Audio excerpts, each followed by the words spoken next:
जम्मू काश्मीरला विशेष राज्याचा दर्जा देणारे कलम 370 हटवण्याचा केंद्र सरकारचा निर्णय कायदेशीरदृष्ट्या योग्य होता की अयोग्य होता, यावर सर्वोच्च न्यायालयाने ऐतिहासिक निकाल सुनावलाय।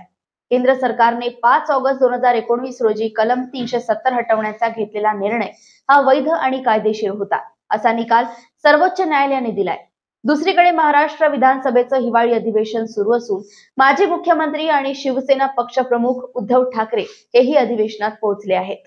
पत्रकारांशी बोलताना उद्धव ठाकरेंनी सर्वोच्च न्यायालयाच्या निर्णयाचे स्वागत केलं, तसेच पंतप्रधान नरेंद्र मोदींना सवालही केलाय। तसेच पाकव्याप्त काश्मीरही सप्टेंबर पर्यंत आपण घेऊ शकलो तर एकत्रितपणे निवडणूक घेता येईल, देशवासियांना त्याचा आनंद होईल, असेही उद्धव ठाकरे म्हणाले।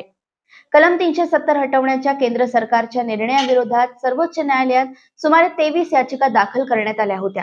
यावर चाललेल्या प्रदीर्घ सुनावणीनंतर आज अखेर सर्वोच्च न्यायालयाने आपला निकाल दिला। कलम 370 हटवण्याची प्रक्रिया कायदेशीररित्या पूर्ण झाल्याचा निकाल देतानाच सर्वोच्च न्यायालयाने जम्मू काश्मीरमध्ये पुढील 30 सप्टेंबर पर्यंत निवडणुका घेण्यात याव्यात, तसेच जम्मू काश्मीरला लवकरात लवकर पूर्ण राज्याचा दर्जा देण्याबाबत विचार करावा, असे आदेशही दिले। आर्टिकल 370 जो खत्म करने का निर्णय केंद्र सरकार ने लिया था, उसे सुप्रीम कोर्ट ने उस निर्णय को कायम रखा है। हम तो स्वागत करते हैं इसका, क्योंकि आर्टिकल 370 हटाने के वक्त हमने समर्थन किया था और आज सुप्रीम कोर्ट ने जो निर्देश दिए हैं उसका हम स्वागत करते हैं। उम्मीद यही करते हैं, आशा यही है कि जो दूसरा आदेश उन्होंने दिया है नेक्स्ट सितंबर तक वहाँ चुनाव होने चाहिए, तो वो भी चुनाव जल्द से जल्द वो हो जाएंगे और वहाँ की जो जनता है उनको खुली हवा में मतदान करने का अवसर मिलेगा और मिलना चाहिए। और साथ ही साथ ये तो बात हुई कश्मीर की, तो साथ ही साथ इलेक्शन लेने के पहले जो पीओके है वो भी अगर इसमें आ जाए तो पूरे कश्मीर में चुनाव हो जाएगा और कश्मीर अपने देश का जो हिस्सा है वो बरकरार रहेगा।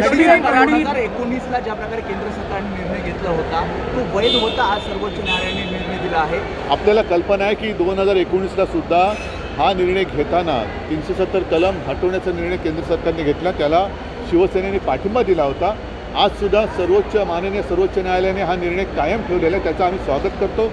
आणि त्याचबरोबरीने आशा आहे की दुसरा जो त्यांनी एक आदेश दिला की येत्या सप्टेंबर म्हणजे पुढच्या वर्षीच्या सप्टेंबरपर्यंत तिकडे निवडणुका घेतल्या गेल्या पाहिजेत।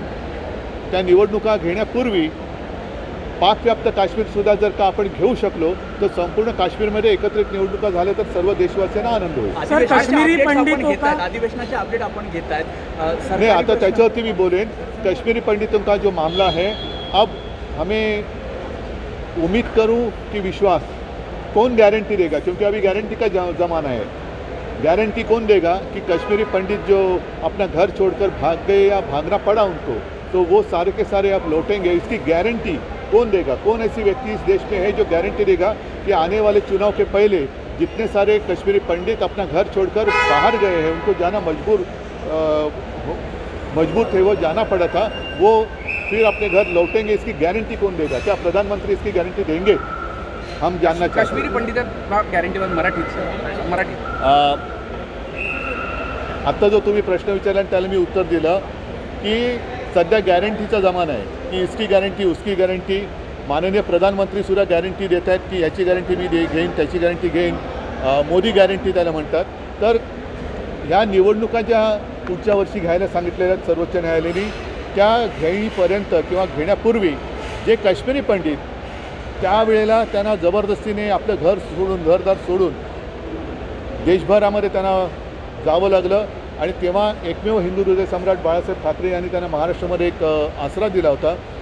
आता मोदीजी ही गॅरंटी घेतील का की हे देशभर पसरलेले जे काश्मीरी पंडित आहेत हे निवडणुकीसाठी मतदान करायला आपापल्या घरी परततील आणि खुल्या वातावरणात तिथल्या निवडणुकीत ते मतदान करतील? ही गॅरंटी मोदीजींनी घ्यावी, ही माझी त्यांच्याकडनं अपेक्षा आहे। ऐसी ही खबरों के लिए हमारे चैनल को सब्सक्राइब करें और बेल आइकन दबाना ना भूलें। साथ ही हमारे फेसबुक और इंस्टाग्राम अकाउंट को लाइक करें।